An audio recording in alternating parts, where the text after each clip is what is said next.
Today we're going to write a Python program to convert a number of seconds into hours, minutes, and seconds. The basis of this program is that it is a greedy algorithm. We will take out the biggest unit of measure first, then work our way on down until we are left with just seconds. Say we have a time in seconds called time, that in this case equals 7,507. To convert seconds to hours, you multiply the seconds by 1 over 60 times 1 over 60, meaning if you can do that quick math, divided by 60 squared, which is 3,600. We will use integer division, which is the double division bar, so as to not introduce floating point errors as we go along. The next step, we want to take out the hours from our pool of seconds and then see how many seconds we have left. This is where the modulo operator comes in. The modulo operator is also called the remainder operator. So if we modulo our time variable by 3,600, that's basically saying how many seconds are we left over with once we take out the hours. Now, we will do the same sort of thing for the minutes. To convert seconds to minutes, you divide the seconds by 60.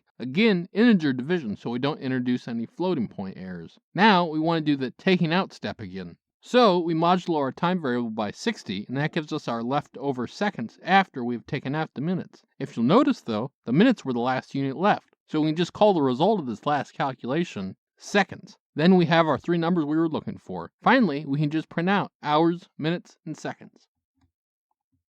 This has been Jakubication.